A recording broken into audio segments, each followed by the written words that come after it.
मित्रों, नर्मदे हर। आज हम बात करेंगे पितर पक्ष के दौरान किए जाने वाले कार्य के बारे में। आज भाद्रपद मास की कृष्ण पक्ष की पंचमी तिथि है। जिन व्यक्तियों की मृत्यु पंचमी तिथि में हुई है उसका श्राद्ध आज होगा। और श्राद्ध, तर्पण, पिंडदान ये कब करना चाहिए, अब हम आज आपको यह भी बता रहे हैं कि तर्पण, पिंडदान का समय दोपहर के समय करना चाहिए, 12 बजे से 2 बजे के मध्य।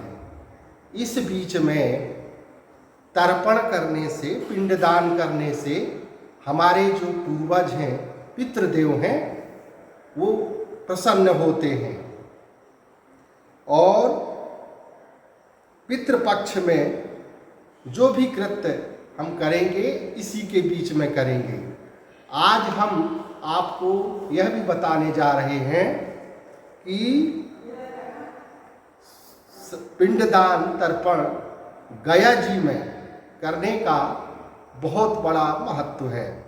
चूँकि गया जी में फाल्गु नदी है और फाल्गु नदी में ही पिंडदान, तर्पण करने से हमारे 108 पीढ़ी के पूर्वजों का, पितरों का मोक्ष प्राप्त होता है।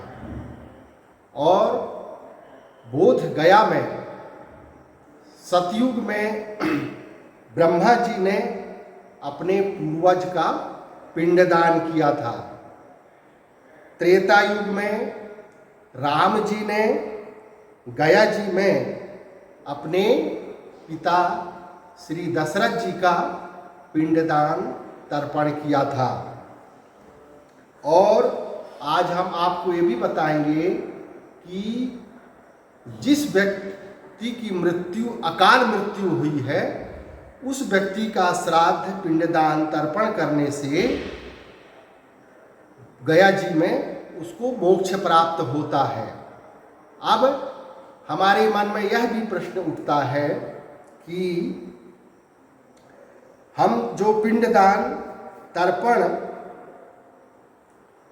कहाँ कहाँ करें, तो सबसे प्रथम हमारे गया जी में, उसके बाद काशी में पिशाच मोचन कुंड में पिंडदान करने से मोक्ष की प्राप्ति होती है और उस जीव को सद्गति प्राप्त होती है। अब हम आज आपको यह भी बताने जा रहे हैं कि छोटे छोटे रूप में, चूँकि आज का मानव व्यस्त, टाइम नहीं है, समय नहीं है उनके पास, तो छोटी छोटी क्रियाएं करके भी वो अपने पूर्वजों को प्रसन्न कर सकते हैं। सर्वप्रथम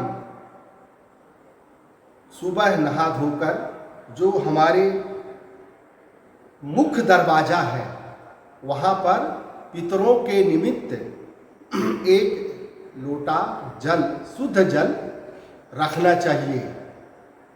पितृपक्ष के दौरान 15 दिन तक, इससे भी हमारे पितृ प्रसन्न होते हैं। और गाय को चारा खिलाना चाहिए। पितर गाय, कौवा, कुत्ता, चींटी के रूप में हमारे पितृपक्ष में हमारे घर में आते हैं। अपनी सामर्थ्य के अनुसार ब्राह्मणों को दान भी करना चाहिए। और शनि, राहु, केतु पितृपक्ष में ठीक हो जाते हैं। इन्हीं सब क्रियाओं के माध्यम से हमारे जो ग्रह हैं वो पॉजिटिव फल देने लगते हैं।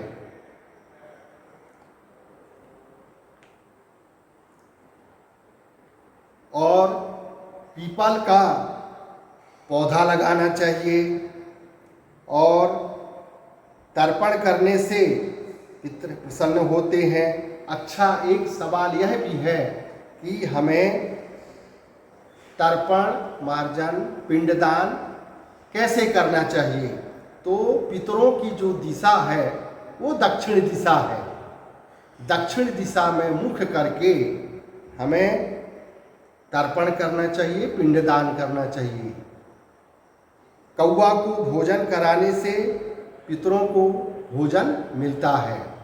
यह भी पितृपक्ष के दौरान करना चाहिए।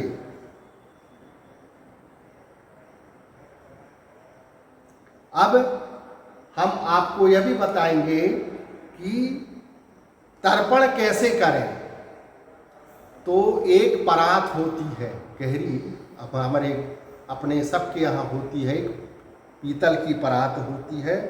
उसमें पानी डालकर काले तिल और सफ़ेद फूल, पितरों को सफ़ेद फूल प्रिय हैं, और अंजुलि से क्रमशः ऐसे तृप्यताम अमुख गोत्रो, अपने पितरों का, अपने पूर्वजों का नाम लेकर पितृ मुद्रा से तृप्यताम ऐसा करके 3 बार जल देना चाहिए। जल देने में, तर्पण करने में बहुत समय नहीं लगता है। 5 मिनट भी अगर आप करें रोज 15 दिन तक, तो आपके पितृ तर्पण से ही प्रसन्न हो जाएंगे। और आज हम आपको यह भी बताएंगे कि किस तिथि में तर्पण, पिंडदान करने से जीव को सद्गति प्राप्त होती है। तो नवमी तिथि जो अभी आएगी, आज पंचमी है, नवमी तिथि को जितनी भी माताएं हैं उनका श्राद्ध, पिंडदान व तर्पण करना चाहिए। इसी तरह द्वादशी तिथि को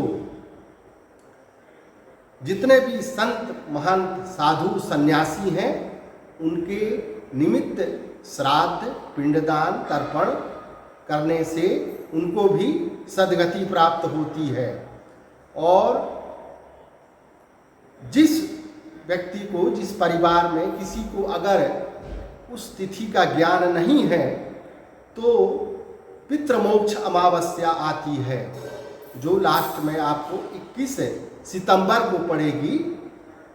21 सितंबर 2025 को अगर किसी के पूर्वज का देहावसान किस तिथि में हुआ है या नहीं मालूम, तो वो पितृमोक्ष अमावस्या के दिन उनके निमित्त श्राद्ध, पिंडदान, तर्पण और मुंडन करना चाहिए, बाल देना चाहिए पितरों को।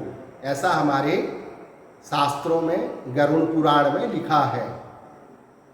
नर्मदे हर।